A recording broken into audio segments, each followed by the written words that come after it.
Hello and welcome to another AIC Cars video. So this is going on my AIC Cars channel. I only have like 512 subs. I would love to build this channel back up again. It's been a while since I've posted anything on here, but we're going to be doing some work on my 1998 Mazda B4000 / Ford Ranger truck. I've had this truck not quite 5 years and it has been an amazing truck, but it's time for a little bit of maintenance. So let's go ahead and go over some of the things that I need to do to it. So I wrote it down here. So one of the things I need to do is rotate the tires. So you can see that they're wearing badly. The ones in the back are perfectly flat. So I'm going to rotate the tires. One of the reasons why they're wearing poorly is the ball joints are bad. I'm also going to install some new wheel bearings. I did this a while ago. I have a video on my channel about it, but I'm going to do it again because when I did it, they leaked pretty bad and they're all crusty and nasty. So I'm going to see if I can do a better job of sealing them up so they don't get nasty. I also have wheel bearing grease. I just used like a general purpose grease last time and I don't think it's the right thing. I'm going to replace my brake pads and rotors. So there's still plenty of life left on the ones I have, but my rotors have warped pretty bad. And this is the second time I've warped rotors. I'll show you what I got to go on this time. I'm going to do the U-joints in the rear drive shaft. It needs an oil change pretty bad. I think I'm overdue by like 2,000 miles because I've actually had two unexpected trips very close together. And so I haven't had a chance to change the oil change or change the oil. Vacuum line leaks. So when I'm at idle, the AC comes out of the vents as normal, but when I go to accelerate, it goes through the defrost vent. And so and when I stop again and idle again, it goes back to the normal vent. So I have a vacuum leak in there. I need to clean the interior up pretty good. I use this truck when I'm doing gross things like going to the dump, working, digging up dirt, things like that. So the interior's gotten pretty gross. Took my son camping. It was just dusty and dirty. After I do the ball joints and everything, it should have an alignment, so we're doing that. And my backup camera quit working. When I say it quit working, I actually smashed the one that was working. I put a spare on there that I thought would work and it's not working, so I have another spare that I bought years ago that's just been sitting on a shelf. So I'm going to see if the second spare works. Hopefully I don't have to buy a whole new setup. So this is my list. Let's look at some of the parts I got. So it's bright out there. It's only 91 today. It's hot, but it's supposed to be in a couple more days hitting triple digits. So I want to get this done ASAP. So I got my hub assemblies here for the wheel bearing. Got backup camera. This one I didn't want to use because I have lights on it, but I don't think it's that big a deal. Got my new U-joints. Hopefully this check valve will fix my problem with the vacuum line. Have its new ball joints. And I got drilled and slotted rotors because I'm hoping that by having drilled and slotted rotors, they're less likely to warp. No idea if that'll be the case or not, but since I've gone through two sets of Brembo rotors that keep warping on me, I wanted to try something else. So that's what we're going to do. So there's my parts. There's my new brake pads. Let's get at it before it gets too hot. All right, so I'm just starting the process and we're just doing a quick moving tires from the front to the back right now. These back ones, which is this one right here, is not going to go onto the truck just yet.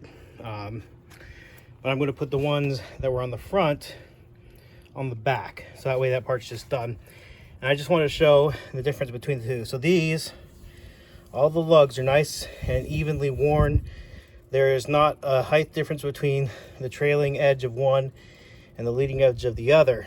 If we go to the front tire, you can see that there is a massive, I don't know how well that shows up in the camera, but the height difference between the trailing edge and the leading edge is immense difference, especially like right here. So that indicates a severe issue with your alignment and or suspension components. As I said, I'm pretty aware of issues with my ball joints, so that's why they're getting replaced. But yeah, if you ever see this is too far gone. I meant to do this quite a while ago. They're also a little overinflated as well. But as I said, I had a couple emergency family things and I had to travel out of town and deal with them, and just haven't had the time. Plus I've been trying to get my Jeep fixed, so lots of reasons why I didn't get this done, but now it's getting done. So also rotate your tires every 3,000 miles. They'll last a heck of a lot longer, and I didn't do that. That's on me. All right, on to the next part. All right, and we are on to the next step. And I have had these Rugged Ridge locking hubs for a little while now. Man, I love these things. These were one of the best things I've done for my truck, because I never have to worry about it. It does mean an extra step when I go off-roading of getting out and make sure I lock these. A lot of times if I know I'm going off-roading, I just lock them ahead of time, because then it's just a live axle, and then I can just turn on four-wheel drive in the cab. Now, I just took this off, but it's really easy. Oh, no, I can't get it off. To get these off, I think in a previous video I did like a thing with a bunch of whatchamacallit, like wire, and that's not necessary. You just need to get a really skinny screwdriver and lift up the tabs. Then you get another screwdriver and just whatever tabs you lift up, just push forward just a tiny bit, like literally the length of a hair.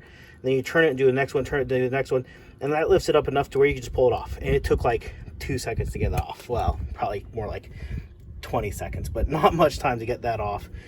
And then we're on to getting this bearing unit off. So we're going to get the bearing unit off. We're going to get the, at that point, what I'm actually going to do is look at the vacuum system here. I was going to do the ball joints, but I'm going to wait on the ball joints.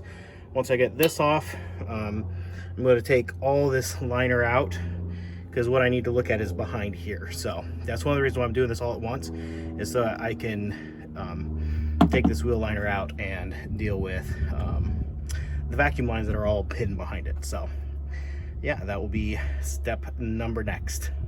But this is going apart really easy. Things are looking great. So you see, I did put some grease in here. This, again, these, I don't need to replace these. I just have new ones, so I'm gonna do it. They seem to be all right, but oh well, whatever. Still gonna do it. All right, see you in the next part. All right, so as you can see, we got the inner fender liner off, and I've been up here looking at these vacuum lines. So starting over here, this is the vacuum canister. I think what's gone bad is the check valve that's in here. Might even be a crack. I can't even really see it here. So this line comes along and it's split here to go into the vacuum system for the four-wheel drive system. You can see a previous repair attempt here. What it is, I just took this off. I'm going to take these lines off entirely because I'm using manual hubs. I don't need any of this anymore. And I put in a check valve. Now, I just started the vehicle, let it run for a minute, and revved it up pretty hard as I felt comfortable doing it on the jack stands. And a couple things I noticed. Number one, normally it takes a long time just idling in the driveway for it to switch from vents, the defrost vents, to just the blowing at you vents. I don't know if they have an official name. So that normally takes quite a while to do the switch over. When you first started, it almost immediately happened. And when I revved, I didn't notice any decrease in air coming out of the vents pointing at you. So obviously I don't know if this is a permanent fix until I get it on the ground, but I've checked the lines multiple times and I do not feel any kind of break. There's no sound of hissing or other issues coming from them. It's this gray line. It comes up. Here it is. Sorry. So this line comes from the engine and goes into the bottle here. And then this line comes out. And it's a thicker line that splits between, did split between the four-wheel drive system. And then this black line comes up and over. And it's just drooped over right here down into this HVAC system. And then this black line comes out and it controls, not black line, sorry, the gray line comes out and it controls the solenoid for the hot water. So for the heater. So that is a different line. My heat works just fine, so that's not a problem there. So anywho, we're going to get the zip tied up into place, and we'll put the fender liner back, and then we will get to work on these ball joints. I'll jack up this A-arm just a little bit, get a jack stand underneath it so it doesn't fall, and we'll get these ball joints taken care of. All right, so I have started to work on the ball joints, but I ran into a fairly major problem. I have my own ball joint puller set or press that I've had for quite a while that works great on my Cherokee XJ, but none of these work to pull that one or that one. So I'm going to have to go borrow a ball joint puller from wherever, probably AutoZone. I'll do that first thing tomorrow morning. It's getting kind of late today, so I'm going to go ahead and tear apart the other side. Normally I do one side and then the other, but in that sense of saving time, getting as much done today so I can be ready for tomorrow, I start to pull apart this side. And I just got looking at this rotor, and oh my goodness, I have no idea what that is, but that could be part of the reason why I have such poor braking performance. Is there's something wrong with this pad? Let's go ahead and take a look at it.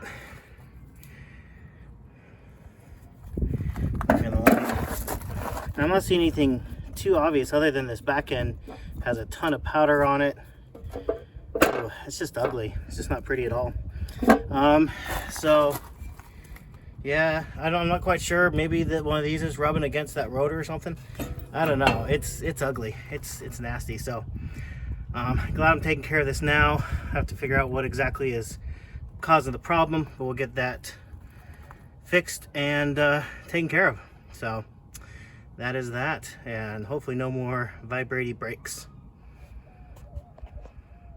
All right, so I grabbed a camera person, small, petite, 8.5 years old, almost 9, who is holding the camera for me. So move it a little bit closer up here so you can see what the screwdriver does. All right, so what I'm doing is I'm just putting the up just a little bit like that, and that's just enough. You see how there's a little bit of gap there, and I twist, and then I turn, and I pop, and I've done all of them, I think. I go around. I have one more, a couple more over on this side. And then you want to be gentle because you don't want to break these plastic tabs. Can you actually see what I'm doing? All right, I think that's it. And it just pops right off. Easy as that. You don't need the special Ford tool to get these off. All right, thank you. All right, so we're back at it. This is actually the next morning. Putting this side back together, finally got the ball joint off. So I had to go to AutoZone and pick up this set right here, 27166. It had the correct accessories I needed. I already had a ball joint press, but it wasn't sufficient. Didn't have the right right parts. I'll show those to you here.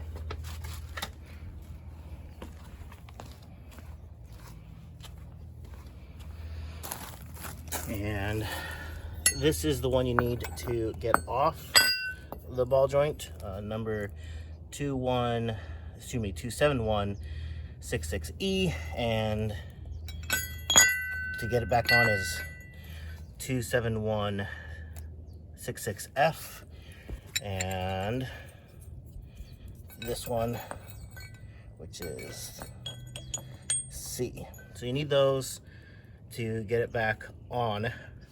These two, this goes on top, this goes on the bottom to press it in, and this is what you need to press it out. So I haven't started on this side yet. I did get everything taken apart last night, except for I didn't knock it off of the bolt, and I forgot that I took a few whacks with the hammer, and it is only 6:30. I don't want my neighbors to hate me, so I'm going to put the other side together, and then I'll come work on this side when it's a little bit later in the morning, and I'm not wailing on a piece of metal at 6:30 in the morning. I always forget how early it is because it's so bright outside, you know, now that it's summer. So anywho, one tip I'm going to make, if you haven't done these, I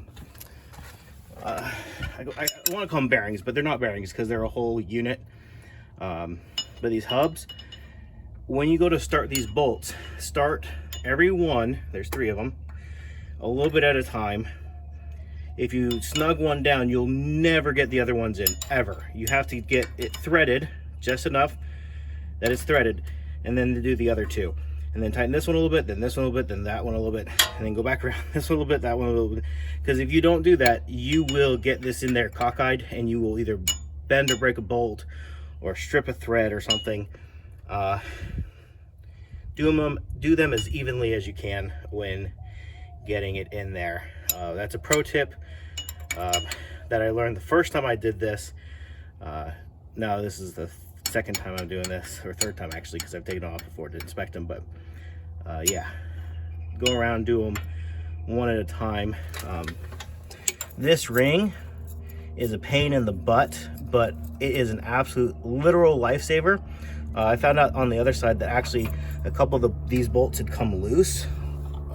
I must have not snugged them down last time I was in here working, and that's kind of some of the causes of some of my problems. So it's my own damn fault. But that literally kept those bolts in place. So even though that's a pain to work around, a literal lifesaver.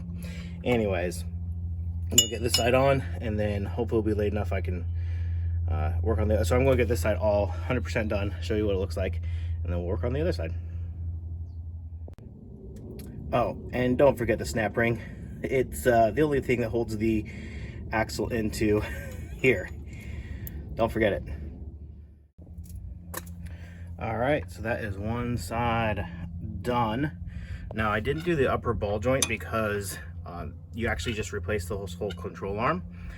This is where a little bit of research comes into play that I didn't do, and I bought the wrong thing for here. I must have bought one for a different year, even though it said it was compatible. So these are not replaceable. I have to replace the whole arm. But the bottom ones were the worst. There's basically just flippy floppy. They're trash.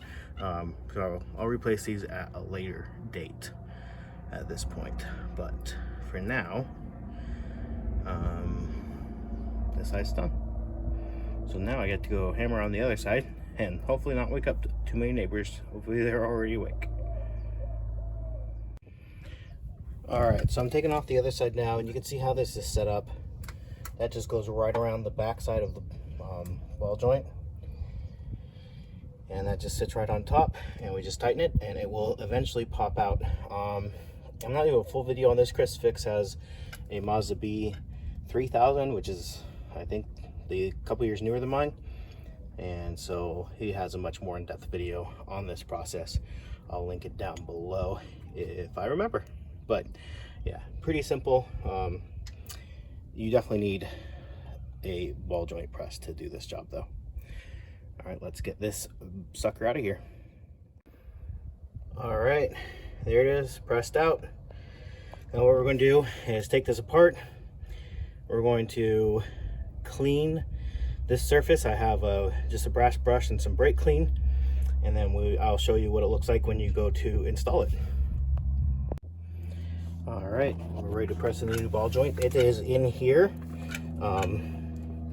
The threaded part is sticking through here, and then this cap, and you just tighten it till you can't really tighten it anymore. It's kind of hard to tell. When I did the other side, I took it off a couple times because I'm like, oh, I'm done, and no, there was still more had to be tightened down. So yeah, well, let's get this side on. All right, so I'm putting this side back together, and as I'm doing that, I just wanted to mention, don't forget to transfer this O-ring from your old hubs over.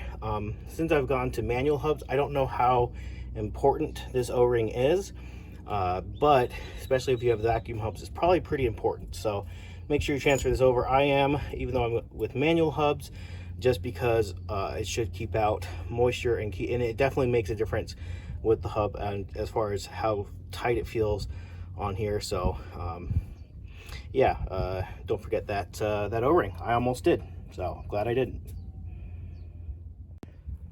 All right, so we're finishing up on these wheels. Got everything back together.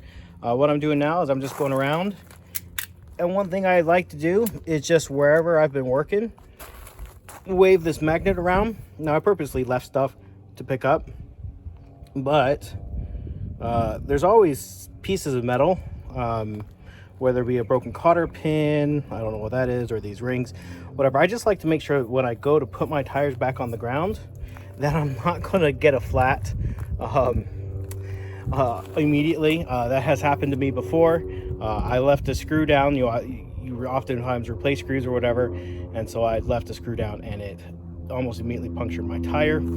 As you can see, with that being a little wet, I just ran some new brake fluid through there on both sides. Just some, I didn't do anything other than just stuck out some of the old stuff, put in some new stuff, and let it just drip through till it ran clear. It should be some fresher brake fluid on both sides. So now we're going to work on the U-joint on the main drive shaft. So let's get to that. All right, so I have finished doing the rear drive shaft. I didn't do a video of it because Chris Hicks has a better video, and I'll just link his. But they actually don't look too bad. I was hearing a click going from drive to reverse, and I was hoping it was an easy fix with a U-joint, and it doesn't look like these are too bad. So I don't think it was this, so I might have to look for another culprit. But these are at least done now, and I won't have to worry about these for quite some time. So let's go through and see what I've done. So I've rotated the tires, kind of did that first. I did the lower ball joint, so I'll cross that off. Wheel bearings, brakes and rotors, U-joints. I did the vacuum leak, and I fixed the backup camera. So that was just literally plugging in the new one. I'm not going to do the alignment because I need to do the upper ball joint. I don't have time to clean the interior, and the oil change will wait till next week. So I feel like it's been a pretty successful day of working on the truck. I would have been done a lot sooner, except for, like I said, I had to rent the ball joint puller from